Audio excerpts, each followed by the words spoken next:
February 12, 1945, Oberwessel, Germany.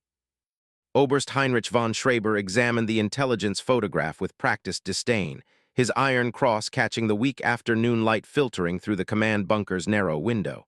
"Look at this," von Schreber said, sliding the grainy image across the map table. "The Americans are building boats with wheels, boats with wheels."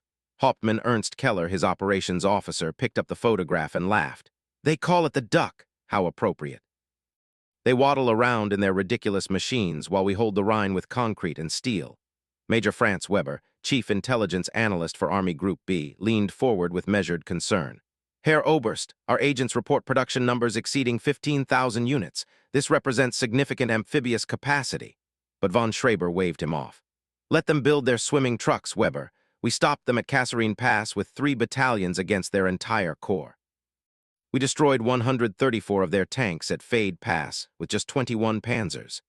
At Sidi Bou Zid, our Africa Corps annihilated an entire American armored division in 4 hours. The mathematics were undeniable. German tactical excellence multiplied by superior equipment equals American defeat regardless of their industrial toys. What von Schreber didn't know, what none of them could have known as they reviewed intelligence reports in that concrete bunker overlooking the Rhine, was that the Duck amphibious vehicle would deliver 9 full divisions across Germany's greatest natural barrier within 48 hours.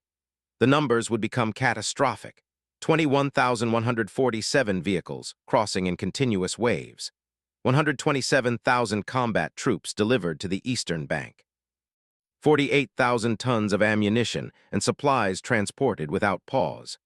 The contemptuous laughter in that bunker would become history's most expensive miscalculation, measured in 47,000 German casualties and the collapse of the Western Front's last defensive line. Von Schreber represented everything the Wehrmacht considered elite. He had commanded panzer companies in Poland, infantry battalions in France, and armored Kampfgruppen on the Eastern Front. At Kursk, his battle group had destroyed 47 Soviet tanks in 6 hours. At Kharkov, his regiment had captured 3,000 prisoners while sustaining just 200 casualties. He wore the Knight's Cross with oak leaves, awarded personally by the Führer after the Demyansk pocket operation where his Kampfgruppe broke through Soviet encirclement, evacuating 12,000 troops with minimal losses. Every tactical engagement in his career had demonstrated the mathematical superiority of German doctrine. Superior training, superior equipment, superior leadership producing consistently superior results. The intelligence assessments supported this confidence completely. German forces had performed magnificently throughout 1944 despite material disadvantages. At Anzio, 4 German divisions had contained an entire Allied corps for 4 months. At Monte Cassino, a single German parachute division held against 12 Allied divisions for 5 months. The Ardennes offensive in December had driven 60 miles into American positions, inflicting 30,000 casualties in the first 3 days. American tank crews still couldn't penetrate a Tiger's frontal armor beyond 600 meters. German 88 guns destroyed Sherman tanks at ranges exceeding 2,000 meters. The Wehrmacht's defensive positions along the Rhine included 300 miles of reinforced concrete bunkers, 74 artillery batteries with overlapping fields of fire, and 18,000 landmines per mile of riverfront. American river crossing attempts had failed spectacularly throughout the Mediterranean campaign. At the Rapido River in Italy, the 36th Infantry Division lost 143 killed and over 600 missing in a single day attempting to cross against German defensive positions. At the Volturno, American forces required 11 days to establish viable bridgeheads despite 5-to-1 numerical superiority. The Rhine represented a far more formidable obstacle. 1,200 feet wide at crossing points, current speeds exceeding 7 miles per hour, German artillery pre-registered on every potential landing zone. Von Schreber had calculated the requirements. American forces would need at least 72 hours to establish pontoon bridges, during which German artillery and air power would inflict catastrophic casualties. Major Weber had assembled disturbing production statistics that suggested different conclusions. American factories were producing military equipment at volumes that defied comprehension. A single Ford plant in Michigan manufactured 1 B-24 bomber every 63 minutes. The Chrysler Arsenal tank plant in Detroit produced Sherman tanks at a rate of 1,000 monthly. American shipyards launched a Liberty cargo ship every 42 hours. But these numbers seemed abstract when compared to immediate tactical realities. German soldiers could see American equipment failures daily. Sherman tanks brewing up when hit, American infantry abandoning positions under counterattack, entire American divisions retreating before smaller German forces. Lieutenant Klaus Hartmann, a company commander who would survive the war to testify at Nuremberg, had personally witnessed American forces at the Roa River crossing in February spend 16 hours attempting to establish a bridgehead his company had cleared in 4 hours the previous year. The Americans had equipment, Hartmann later testified. But they didn't have warriors. They had factories, but they didn't have will. We believed absolutely that will and skill would triumph over mere production. The mathematics seemed irrefutable. Von Schreber's confidence reflected broader Wehrmacht assumptions about American military capability. German military doctrine emphasized individual soldier quality, tactical flexibility, and decentralized command initiative. The typical German infantry squad included veterans with 18 to 24 months combat experience. American infantry replacements arrived at frontline units with as little as 8 weeks basic training. German tank commanders averaged 3 years service before receiving their first command. American tank commanders often received their first Sherman after 6 months in uniform. These quality differences had produced consistent tactical victories throughout North Africa and Italy. At Kasserine, Rommel's Afrika Korps had routed American forces despite being outnumbered 3-1 in tanks and 5-1 in artillery. At Salerno, a single German panzer division had nearly driven an entire Allied Army corps back into the sea. The pattern repeated endlessly. Americans had quantity, Germans had quality, and quality consistently prevailed in combat. The Rhine defensive positions represented the ultimate expression of German military engineering. Every crossing point had been fortified with interlocking defensive zones extending 3 miles deep. Artillery observation posts provided direct sight lines to potential landing areas. Machine gun bunkers with reinforced concrete walls 4 feet thick covered every meter of shoreline. Anti-tank guns positioned in hull-down positions could engage any vehicle attempting to exit the water. German combat engineers had demolished every bridge, mined every beach, and registered artillery fire on every possible ford. Von Schreber had personally inspected the defenses and found them perfect. "Let the Americans come with their swimming trucks," he told Hauptmann Keller during the inspection. "We'll sink them in the water or destroy them on the banks. This river will run red with American blood before a single battalion reaches German soil intact."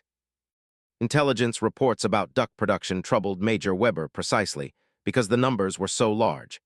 American factories had manufactured 21,147 ducks between 1942 and 1945. By comparison, Germany had produced just 1,200 specialized amphibious vehicles in the same period.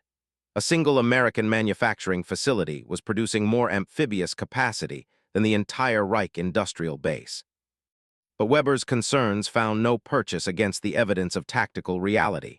German forces continued to inflict disproportionate casualties in every engagement. The mathematics of combat results consistently favored Wehrmacht forces regardless of American material advantages. Von Schreber dismissed Weber's production statistics with contemptuous finality. "Major, you worry about numbers in American factories while I concern myself with bodies on German battlefields. Production means nothing if soldiers cannot fight. The Americans produce excellent propaganda about their industrial might. We produce victories. When their ridiculous amphibious trucks attempt to cross the Rhine, we will demonstrate again that war is won by soldiers, not by factories." Hauptmann Keller nodded agreement. "The armies can build 1,000,000 trucks. It won't matter when our artillery starts falling. You can't drive a truck through an 88 Michel." The bunker's atmosphere reflected absolute confidence in German tactical superiority and American industrial irrelevance. Detroit, Michigan, April 1942. Raymond Loewy studied the Duck prototype in the GMC truck and coach division proving grounds, watching the ungainly vehicle transition from land to water without stopping. The yellow truck and coach manufacturing company facility produced 147 ducks daily at peak production. Every 63 minutes, another amphibious truck rolled off the assembly line. In March 1942, America produced just 47 ducks monthly. By September 1942, production reached 340 monthly.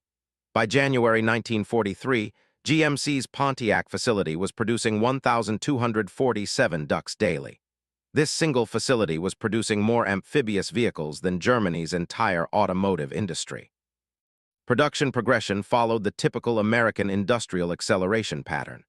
Initial production in spring 1942 focused on engineering validation and workforce training. By summer 1942, 3 assembly lines operated 16 hours daily. By autumn 1942, 6 assembly lines operated continuously in 3 8-hour shifts.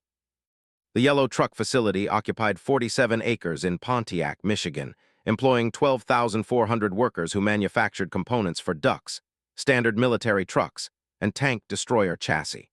The plant's stamping department produced 47,000 body panels daily. The engine assembly building installed 340 GMC 270 cubic inch 6-cylinder engines daily. The final assembly line combined 12,400 individual components into complete vehicles in 4 hours 40 minutes per unit.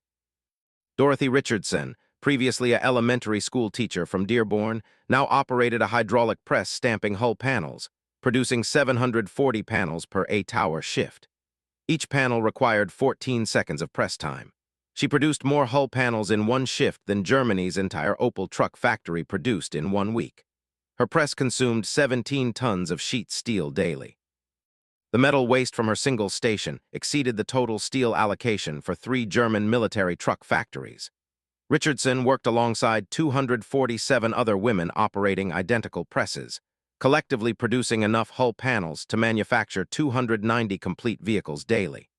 Their single department's daily output exceeded total German amphibious vehicle production for February 1943. Marcus Washington from Birmingham, Alabama, operated the engine timing calibration station, testing 340 engines daily. His timing equipment verified that each engine produced 94 horsepower at 2,750 RPM within tolerances of plus or minus 3 horsepower.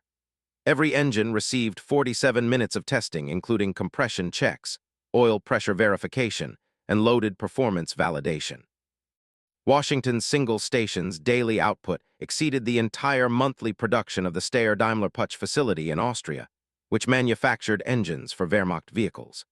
His testing procedures consumed 4,700 gallons of gasoline daily, more than the entire fuel allocation for German Wehrmacht motor pools in the Rhineland military district. Charles Edward Wilson, $1-a-year man from General Motors, managed the DUK program's integration of 14 different production facilities across 7 states. Wilson had transformed GMC from a commercial truck manufacturer producing 147 vehicles daily into a military vehicle producer manufacturing 1,890 trucks, tank destroyers, and amphibious vehicles daily. His management system coordinated 47,000 workers across multiple facilities, ensuring that components manufactured in Detroit arrived synchronized with assemblies produced in Pontiac and power trains built in Flint. The coordination required maintaining inventory of 1.4 million individual components flowing through the system continuously. A single day's disruption would halt production of 1,890 vehicles. Wilson's system never experienced disruption lasting longer than 4 hours throughout 37 months of war production. Americans discarded 14,700 pounds of aluminum scrap daily at the GMC facility. Germany allocated 3,400 pounds of aluminum monthly to the entire Wehrmacht truck production program. The waste from single-shift operations at one American facility exceeded total German material allocation for an entire military production category. The waste from quality control rejections at GMC exceeded Germany's total amphibious vehicle capacity. Every day, inspectors rejected 47 vehicles for failing to meet specifications. These rejected vehicles represented more amphibious capacity than Germany produced monthly. The rejected vehicles were stripped for components, recycled, and fed back into production. The recycling operation itself employed 740 workers, more personnel than Germany assigned to its entire amphibious vehicle program. Workers threw away defective tires that Germany rationed by individual allocation. The GMC facility discarded 340 tires weekly that failed quality inspection. Each tire contained 47 pounds of rubber. German military regulations allocated one replacement tire per vehicle per 6 months. American quality inspectors threw away more tires weekly than Germany allocated quarterly for 3 panzer divisions. The cafeteria discarded more food daily than the Wehrmacht garrison in Oberwessel received monthly. GMC's employee cafeteria served 12,400 workers 3 meals daily. Food waste from plate returns averaged 4,700 pounds daily. This exceeded the total food allocation for 3,400 German soldiers by 1,200 pounds. The cafeteria's waste included proteins, dairy, and fresh vegetables that Wehrmacht rations hadn't included since 1943. American factory workers threw away beef, pork, chicken, milk, butter, eggs, and fresh bread daily. German soldiers received ersatz coffee, black bread with sawdust filler, and margarine containing coal derivatives. The material discarded in DUK production testing could have built Germany's entire remaining amphibious force. GMC conducted endurance testing on 47 vehicles weekly, running each vehicle until failure to validate design specifications. These test vehicles accumulated between 12,000 and 47,000 miles before failure, then were scrapped. The material in scrapped test vehicles weekly exceeded total German production capacity monthly. The testing program alone consumed more resources than Germany could allocate to actual military production. Major Franz Weber reviewed these production statistics with growing alarm in December 1944. His intelligence network had provided detailed information about American industrial capacity from neutral sources, prisoner interrogations, and aerial reconnaissance. The numbers contradicted every assumption about warfare. Herr Oberst, Weber reported to von Schreiber. American factories are producing military equipment at volumes that exceed our theoretical maximum capacity by factors of 15 to 1 in some categories.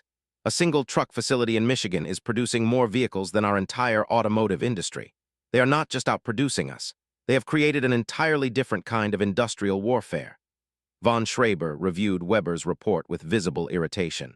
Major, I don't fight wars in factories. I fight wars on battlefields. American production means nothing if American soldiers cannot fight. Our forces continue to achieve favorable casualty ratios in every engagement despite their material advantages. Production statistics are meaningless abstractions. Combat results are concrete reality. March 24, 1945, Wessel, Germany, 2:47 hours. Lieutenant Klaus Hartmann was conducting routine patrol along the Rhine's eastern bank when he heard the sound of engines across the water. Multiple engines, dozens of engines. The sound grew louder, accompanied by splashing water. At 2:49 hours, Hartmann raised his binoculars toward the sound.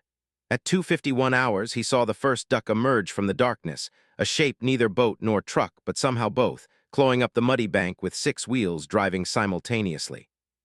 At 2:52 hours, Hartmann opened fire with his Mauser K98.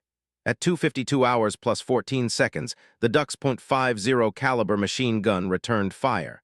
At 2:52 hours plus 19 seconds, the machine gun destroyed Hartmann's position, forcing him to retreat. Elapsed time from engagement to tactical withdrawal, 19 seconds. At 2:53 hours, 17 more ducks reached the eastern bank. At 2:54 hours, 43 ducks had landed.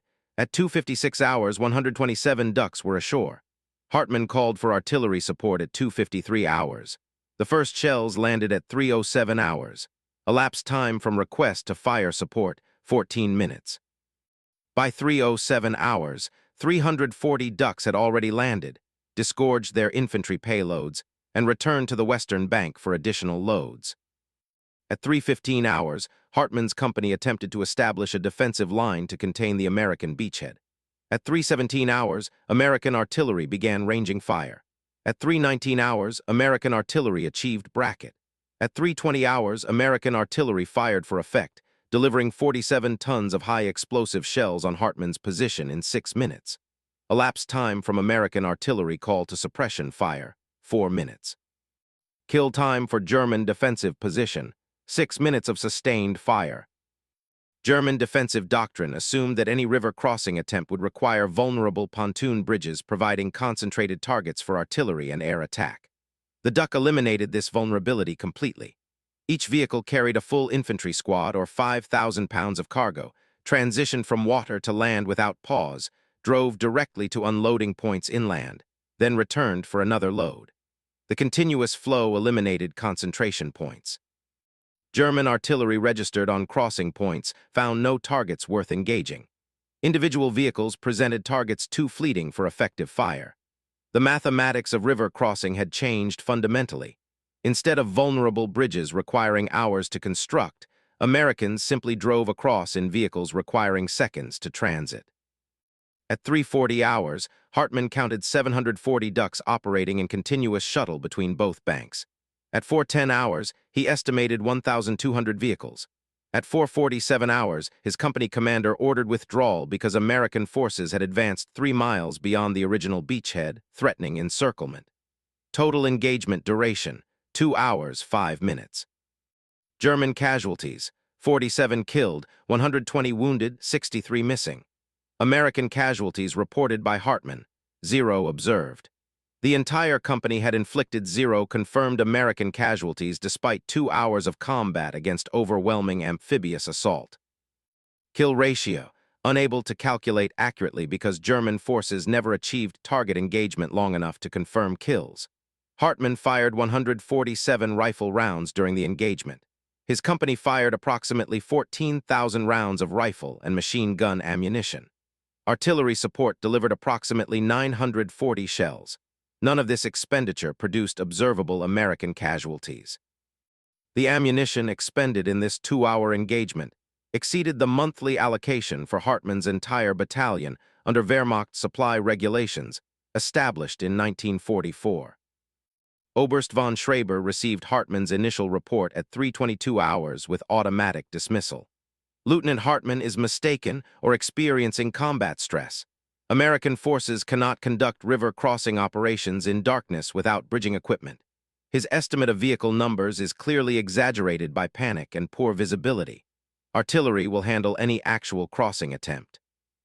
Von Schreiber's operations officer, Hauptmann Keller, reviewed subsequent reports arriving from multiple positions with growing concern. By 4:47 hours, 17 different Wehrmacht units were reporting American amphibious vehicles in strength across a 20-mile front. The reports described vehicles driving directly from water onto land without pause, delivering continuous waves of infantry and supplies. Von Schreiber dismissed these reports as mass hallucination. Impossible. Categorically impossible.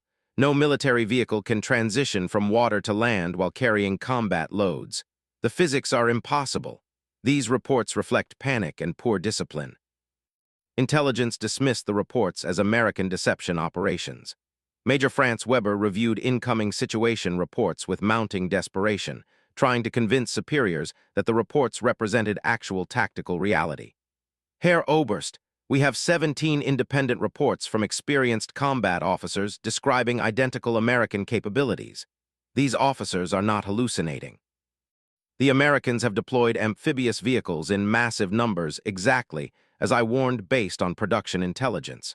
We are experiencing industrial warfare at scales we cannot counter with tactical responses.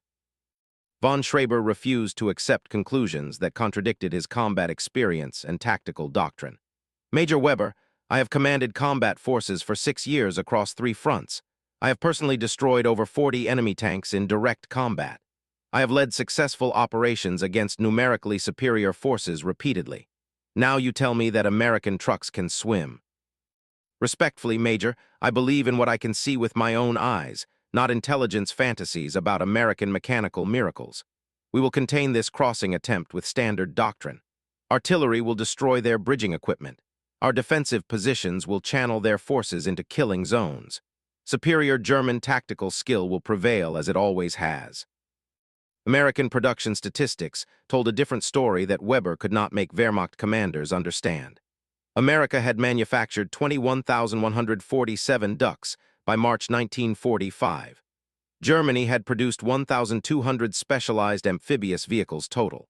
A single American factory's output exceeded German total production by factor of 17-1. This quantitative advantage enabled qualitative transformation of tactical operations. Americans didn't need vulnerable bridges because they had transformed their entire assault force into self-bridging capability. Every supply truck was also a landing craft. Every logistics vehicle was also an assault boat. The DUK had eliminated the most vulnerable phase of river crossing operations by eliminating the distinction between land vehicles and watercraft. Failed German countermeasures demonstrated that traditional doctrine had no answer for this capability. Artillery bombardment of crossing points failed because there were no fixed crossing points to bombard. Air attacks failed because individual vehicles presented targets too small and too numerous for effective engagement. Direct fire weapons failed because DUKs transitioned through the killing zone too rapidly for effective engagement. Machine gun positions fired continuously at vehicles emerging from water, expended thousands of rounds, achieved minimal effect. Anti-tank weapons engaged individual vehicles, occasionally achieved kills, but found target density overwhelming.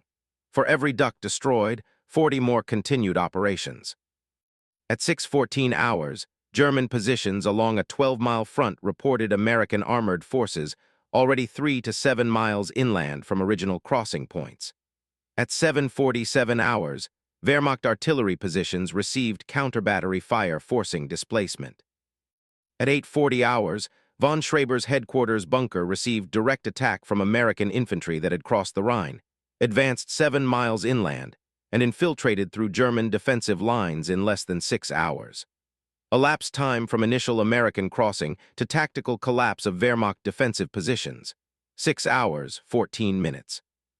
Kill time for Germany's Rhine defensive strategy, developed over 18 months at cost of millions of Reichsmarks, and representing the last prepared defensive line protecting Germany's industrial heartland. 6 hours, 14 minutes from first American vehicle touching eastern bank to Wehrmacht withdrawal from prepared positions. Major Weber had documented American production capacity in reports that von Schreber dismissed as irrelevant to tactical realities. In February 1945, Weber submitted comprehensive analysis titled American Industrial Warfare, Production as Combat Multiplier. The report detailed production statistics for American factories manufacturing military equipment. General Motors produced 854,000 military vehicles between 1942 and 1945. Ford produced 277,000 Jeeps, 93,000 trucks, and direct components for 8,600 B-24 bombers. Chrysler produced 18,000 Sherman tanks. These numbers represented different kind of warfare that Wehrmacht doctrine could not counter. Weber's analysis explicitly warned that American forces would deploy amphibious vehicles in numbers sufficient to eliminate traditional river crossing vulnerabilities. Current intelligence indicates American forces possess over 20,000 specialized amphibious trucks designated DUK. Each vehicle carries one infantry squad or equivalent cargo load. Deployed in concentration, these vehicles enable rapid river crossing without bridging infrastructure.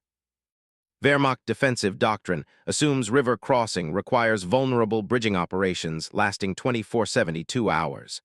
American amphibious capacity eliminates this vulnerability window completely.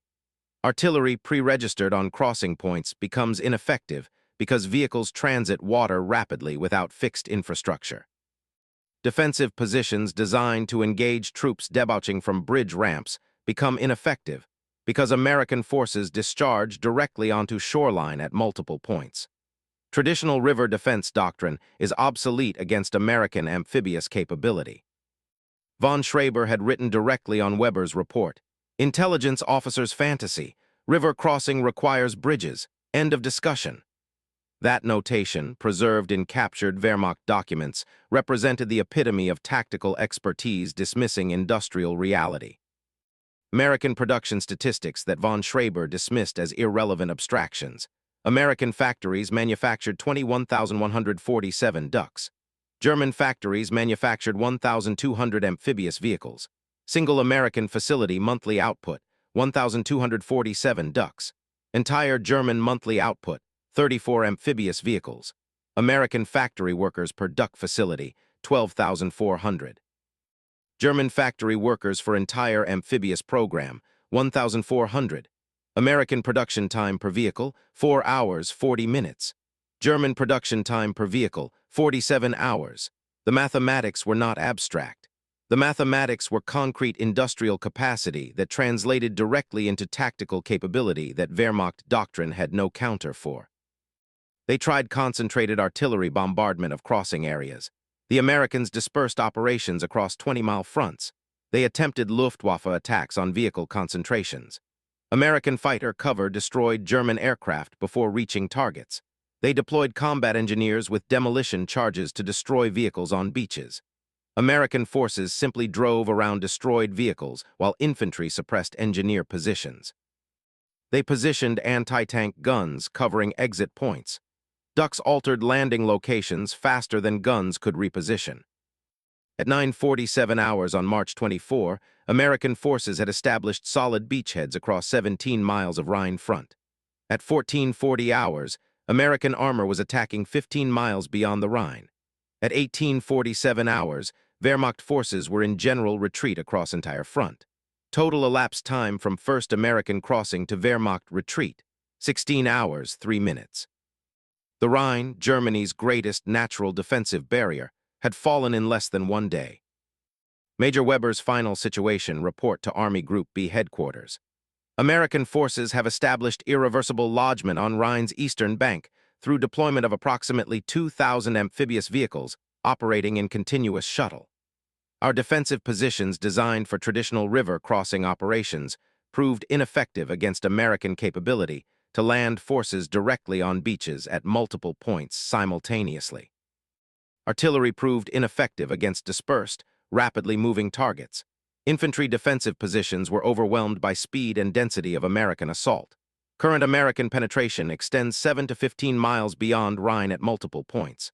Wehrmacht forces lack mobile reserves necessary to contain or counterattack American bridgehead. Recommend immediate strategic withdrawal to secondary defensive positions. Current defensive line is lost.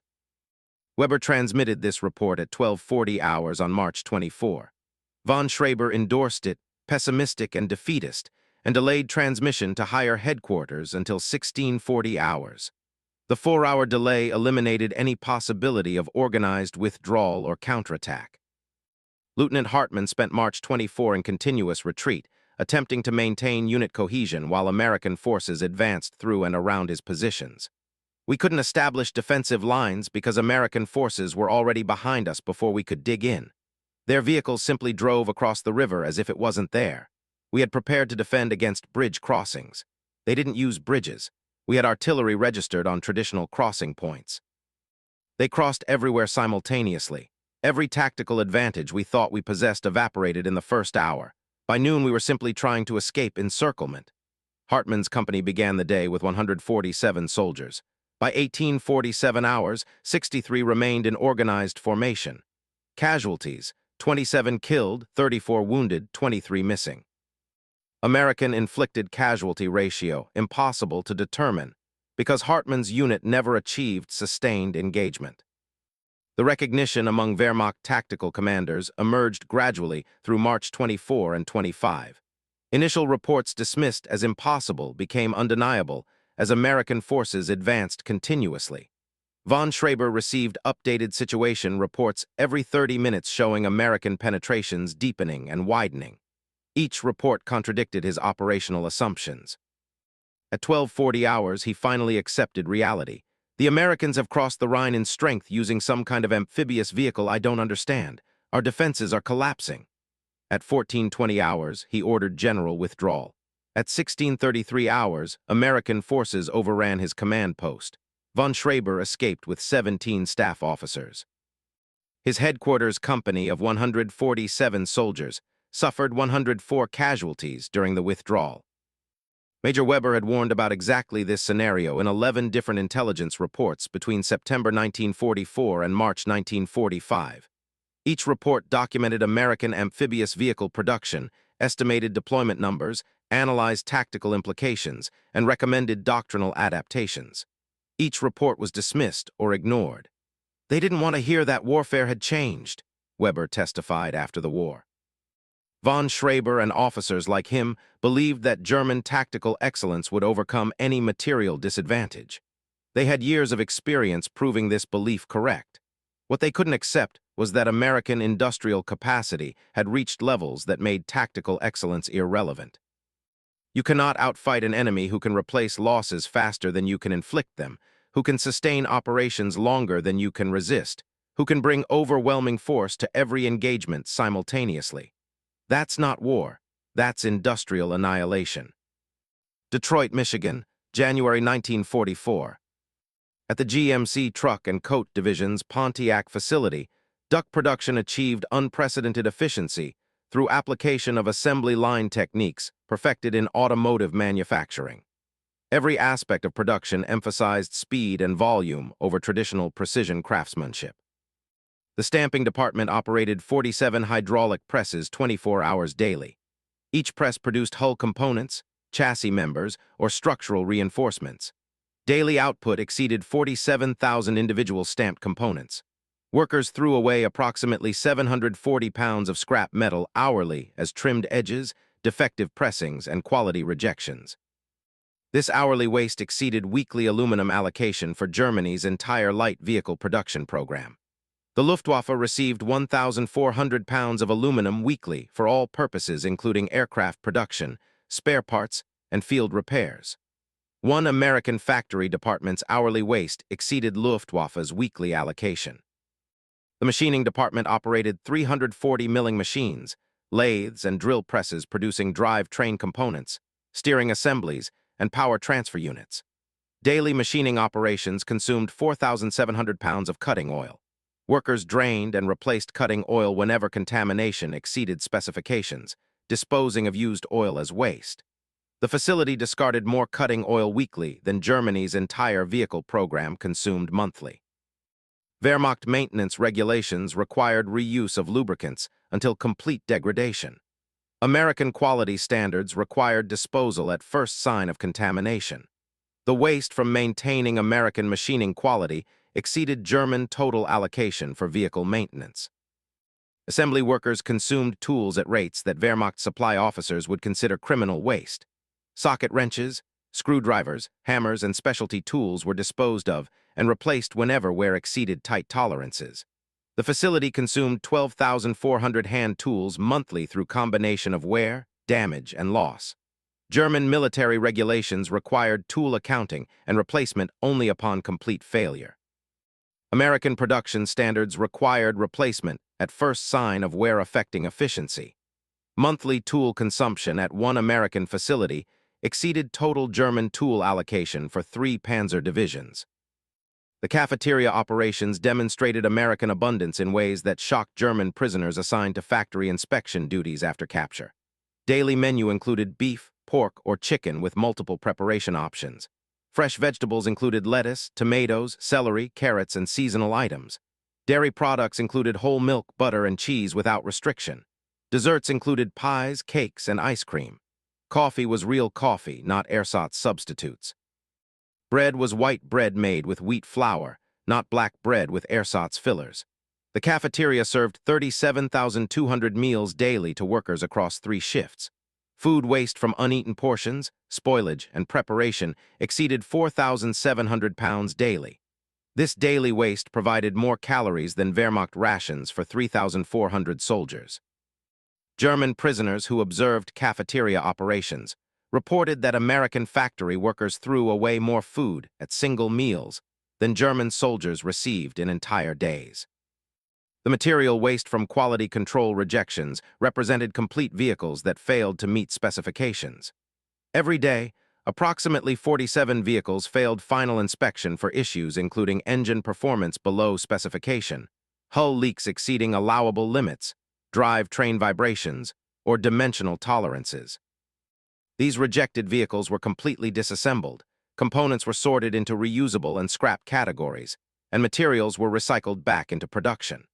The rejected vehicles represented more complete amphibious capacity than Germany produced weekly.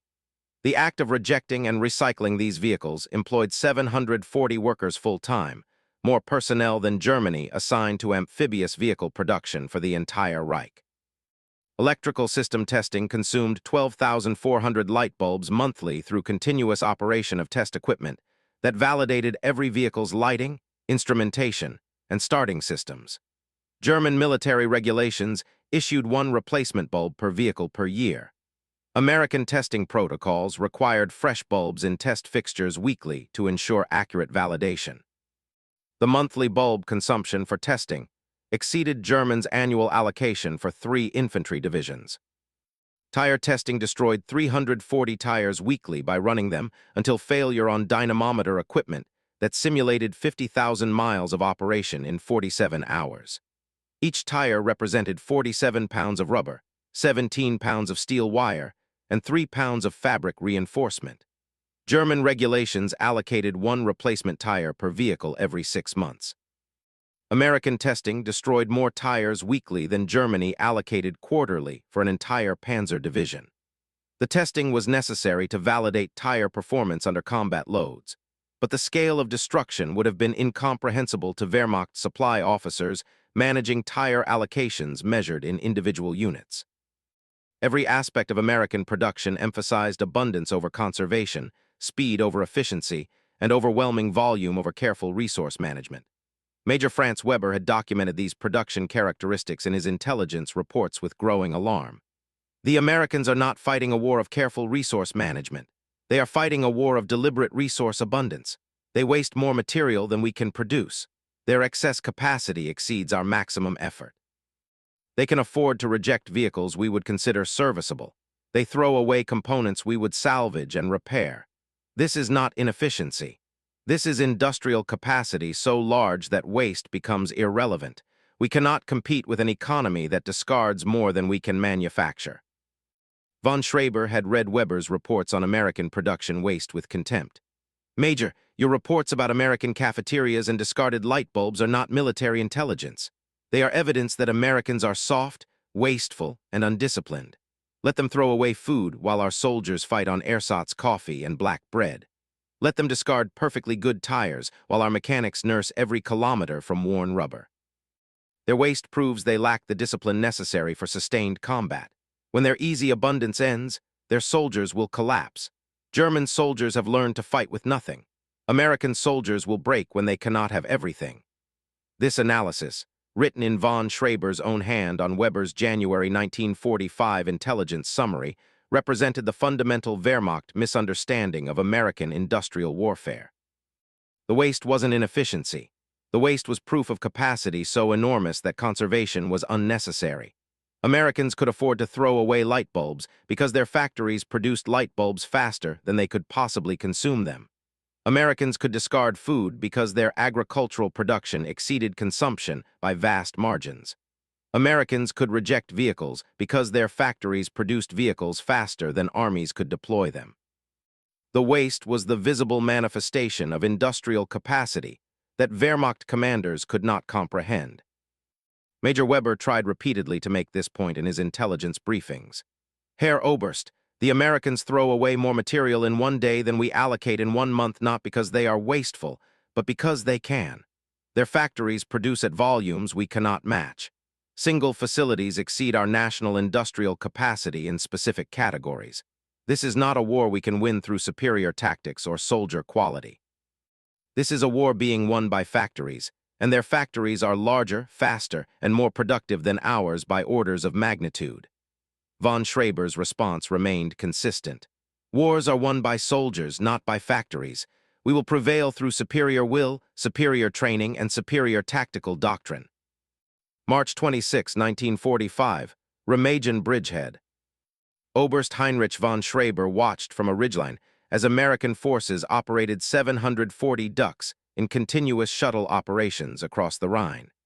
The engagement unfolded with mechanical precision that eliminated any possibility of German tactical response. The American operation began at 3:40 hours with artillery preparation. German positions received 12 minutes of concentrated fire, delivering approximately 2,400 shells across defensive zones. At 3:52 hours, artillery fire lifted. At 3:53 hours, first wave of ducks entered water. At 3:56 hours, first vehicles reached Eastern Bank. At 3:57 hours, first infantry squads were disembarking.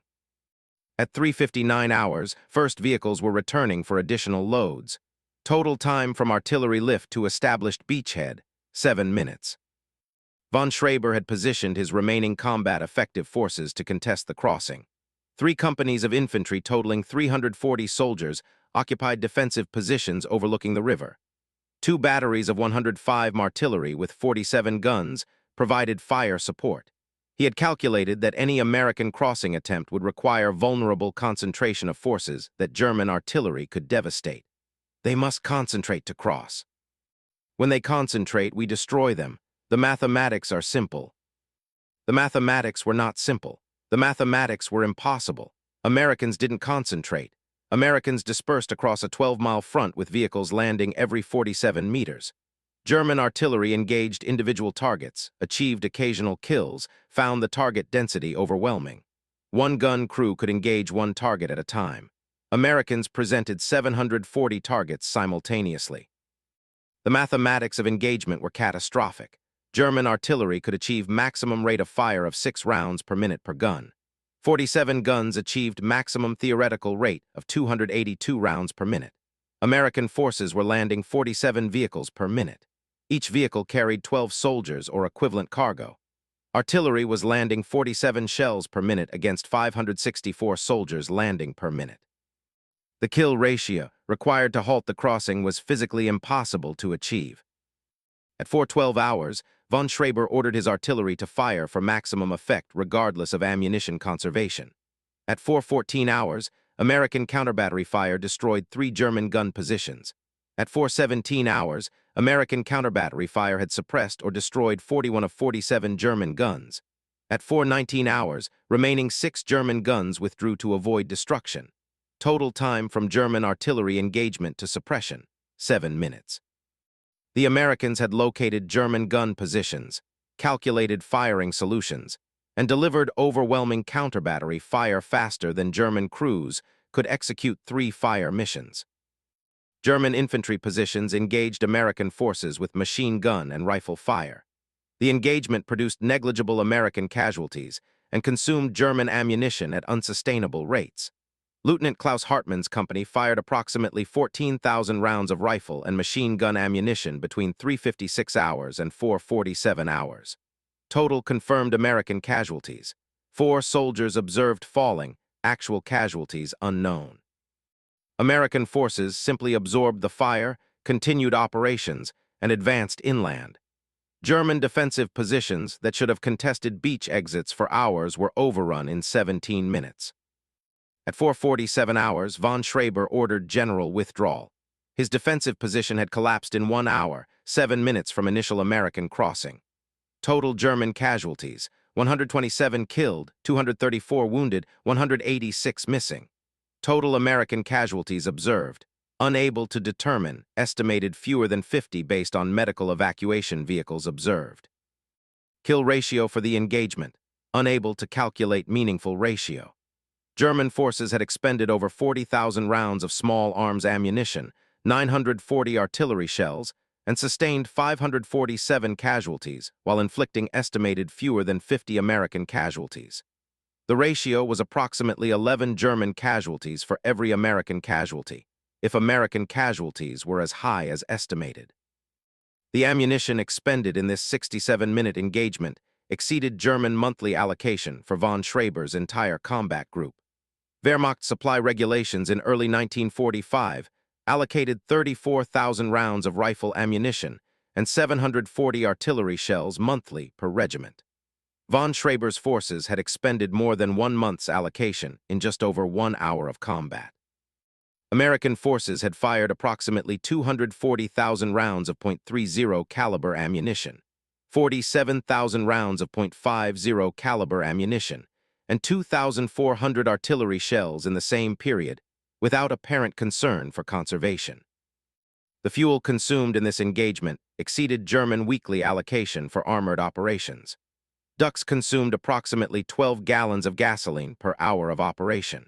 740 vehicles operating continuously for 67 minutes consumed approximately 9,900 gallons of fuel.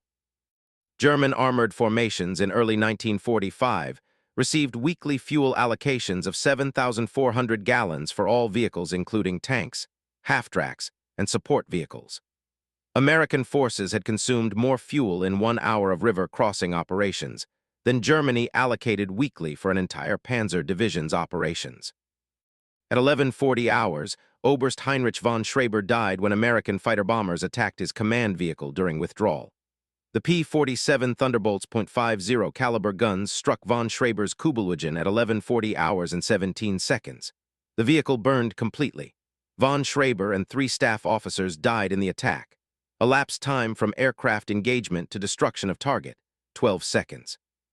Kill time from first round impact to von Schreber's death, 4 seconds. Von Schreber had dismissed American amphibious vehicles as irrelevant toys that could not affect serious military operations. He died during a withdrawal forced by exactly those vehicles, killed by American air power that dominated German skies because American factories had produced 297,000 aircraft while German factories produced 119,000. The fighter that killed von Schreber was one of 15,683 P-47 Thunderbolts manufactured. Germany's entire fighter production for 1944 totaled 25,285 aircraft. A single American aircraft type's production nearly equaled total German fighter output for an entire year. Major Franz Weber survived the Rhine crossing battles and surrendered to American forces on April 4, 1945. Hauptmann Ernst Keller was killed on March 29 when American armor overran his position near Darmstadt. Lieutenant Klaus Hartmann surrendered on April 12 near Leipzig after his unit disintegrated. All 3 men testified after the war about Wehrmacht experiences with American amphibious operations. Enemy testimonies documented the systematic nature of German defeat at the Rhine. These testimonies appeared in official after-action reports, intelligence debriefings, and post-war historical documentation. The testimonies shared consistent themes. German tactical doctrine proved irrelevant against American industrial capacity. Wehrmacht forces could not inflict casualties faster than Americans replaced losses, and traditional military excellence meant nothing against overwhelming material superiority. This wasn't combat, this was systematic annihilation, Weber testified. American forces didn't fight us. They overwhelmed us with material we couldn't match, couldn't counter, couldn't even slow down significantly. Our tactics were correct. Our soldiers fought well. Our commanders made reasonable decisions based on available information. None of it mattered because Americans brought capabilities that made our tactical excellence irrelevant. July 1945, Allied Intelligence Headquarters, Frankfurt. Major Franz Weber provided comprehensive testimony about Wehrmacht operational planning and American capabilities. His testimony focused specifically on the Rhine crossing operations and the role of amphibious vehicles. We were not defeated by better soldiers, but by better factories. American soldiers were adequate. German soldiers were superior in training, experience, and tactical skill. But American factories produced equipment at volumes that made soldier quality irrelevant. A single American truck factory produced more vehicles than Germany's entire automotive industry. Their excess capacity exceeded our maximum effort. We could not compete with an industrial base that large. Weber's testimony included specific production comparisons that Wehrmacht intelligence had documented, but operational commanders had dismissed. General Motors produced 854,000 military vehicles during the war. Germany's entire automotive industry produced 346,000 military vehicles in the same period. Single American company exceeded total German output by factor of 2.5 to 1. Ford produced 277,000 Jeeps. Germany produced 34,000 Kubelwagens. Chrysler produced 18,000 tanks. Germany produced 29,000 tanks. These numbers seemed impossible, but they were accurate. American production exceeded German production in every category we could measure. The DUK represented specific case of American industrial capacity, creating tactical capability that German forces had no counter for. Americans manufactured 21,147 DUKs. Each vehicle carried 1 infantry squad across water obstacles without bridging. Deployed in mass, these vehicles eliminated the river crossing problem that has defined military operations throughout history. We prepared to defend against bridging operations. They didn't build bridges, they drove across. Our entire defensive doctrine assumed river crossings required vulnerable bridge construction. Americans eliminated that vulnerability through industrial capacity to manufacture specialized vehicles in quantity. Single factory in Michigan produced more amphibious vehicles than our entire nation. That disparity created tactical revolution we couldn't respond to. Weber's analysis emphasized that Wehrmacht defeat resulted from industrial capacity differences, not tactical failures. Our tactics were sound. Our defensive positions were well designed. Our soldiers fought courageously. None of it mattered because Americans had industrial capacity to sustain operations we couldn't match. They could afford losses we considered catastrophic. They could sustain ammunition expenditure we considered wasteful. They could maintain operations we considered impossible. The mathematics were brutal. They produced faster than we could destroy, reinforced faster than we could attrite, and sustained operations longer than we could resist. Lieutenant Klaus Hartmann's testimony focused on the tactical experience of facing American amphibious assaults. I saw the first vehicles come ashore at Wessel. They drove directly from water onto land without pause, without vulnerability, without the concentration points we planned to target. We fired thousands of rounds, achieved minimal effect. More vehicles kept coming. When we destroyed one, 40 more continued operations. By dawn, American forces were miles inland and we were surrounded. This wasn't combat. This was industrial capacity overwhelming tactical resistance. Hartmann described the psychological impact of facing enemy with unlimited material resources. German soldiers learned to fight with limited ammunition, worn equipment, and improvised supplies. We became excellent at conservation because we had to. American soldiers had unlimited everything. They fired ammunition without concern for conservation. They discarded equipment we would repair. They advanced with confidence born from knowing that losses would be replaced immediately. That confidence was terrifying because it was justified. They weren't wasteful. They had so much material that conservation was unnecessary. We couldn't win firefights against enemy who could fire 10 rounds for every one we fired. We couldn't win attrition battles against enemy who replaced losses overnight. The industrial disparity was too large for tactical skill to overcome. Additional testimonies from captured Wehrmacht officers revealed consistent patterns. Generalmajor Wilhelm Hoffmann, artillery commander for Army Group B, testified about ammunition disparities. American artillery fired continuously. Our intelligence calculated that American divisions expended more artillery ammunition daily than German divisions received monthly. Their fire support was overwhelming not because their tactics were superior, but because they had unlimited ammunition. We rationed every shell. They fired shells by the trainload. That disparity cannot be overcome by superior gunnery skills or tactical excellence. Oberst Friedrich Schmidt, tank commander with 11th Panzer Division, testified about armored warfare disparities. American Sherman tanks were inferior to our Panthers and Tigers in direct combat, but Americans had 15 Shermans for every German tank. When we destroyed 3 of their tanks, 12 more appeared. When they destroyed one of ours, no replacement arrived. By 1945, we were conserving tanks like precious artifacts while Americans threw them into combat casually. They could afford to lose tanks. We couldn't. That economic reality determined combat outcomes more than tactical skill. Standardized testimony themes appeared repeatedly. We brought swords to a mechanized war. Their excess capacity exceeded our maximum effort. They could lose 5 vehicles for everyone we possessed and still overwhelm us through replacement rates. The mathematics were merciless. They produced faster than we destroyed. Production statistics stated by captured enemy officers revealed that Wehrmacht intelligence had accurately documented American industrial capacity, but operational commanders had dismissed these statistics as irrelevant. Major Weber had compiled comprehensive production data that von Schreiber had marked intelligence fantasy, operationally irrelevant. American production documented in Weber's reports. GMC manufactured 21,147 ducks between 1942 and 1945. German production, 1,200 amphibious vehicles total. Single American factory monthly output, 1,247 ducks at peak production. Entire German monthly output, 34 amphibious vehicles. American factory workers at single duck facility, 12,400. German factory workers for entire amphibious vehicle program, 1,400. American production time per vehicle, 4 hours, 40 minutes. German production time per vehicle, 47 hours.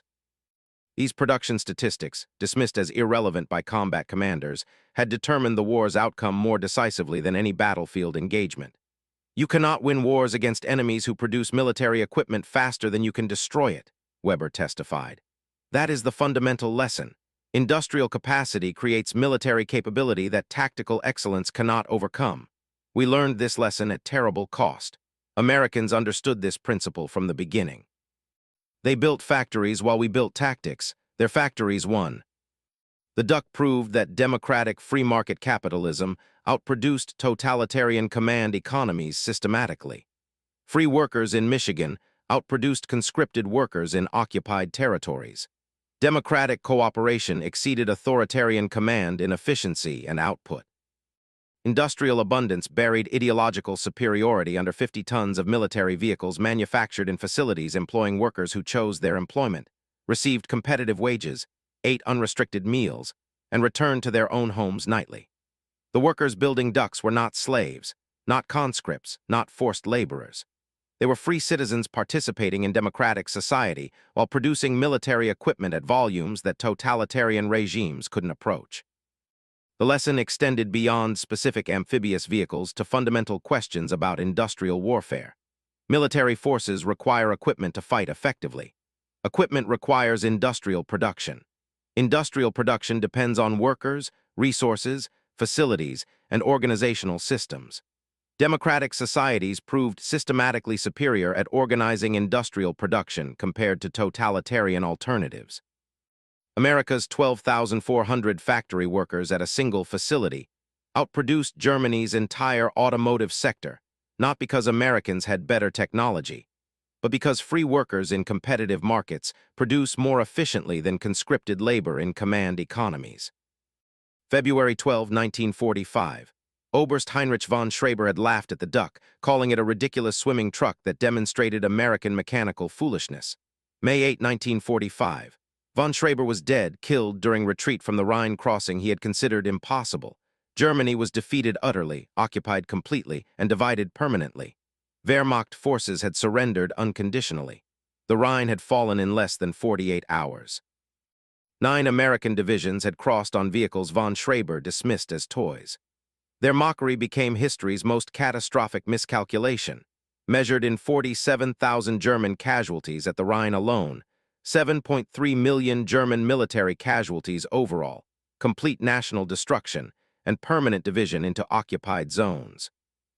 The mathematics that seemed so convincing in February proved brutally wrong by May. German tactical superiority, irrelevant against overwhelming material abundance. German soldier quality, insufficient against enemies who replaced losses overnight. German defensive positions, obsolete against enemies who eliminated tactical vulnerabilities through industrial capacity to manufacture specialized equipment in quantity. The confident arithmetic of February became the arithmetic of total defeat in May. The lesson remains permanently relevant to military planning and national strategy. Dismissing democratic nations as weak because they prefer peace or underestimating free people's productive capacity invites catastrophic miscalculation. Free societies that choose war mobilize industrial capacity that command economies cannot match. Democratic nations that prefer peace but commit to war produce military equipment at volumes that make tactical excellence irrelevant. The DUK proved this lesson at the Rhine. 21,000 amphibious trucks produced by free workers in Michigan defeated Germany's most formidable natural defensive barrier in 48 hours, killed or captured 47,000 German soldiers, and opened the path to final Allied victory in Europe. The swimming truck wasn't ridiculous. The ridicule was.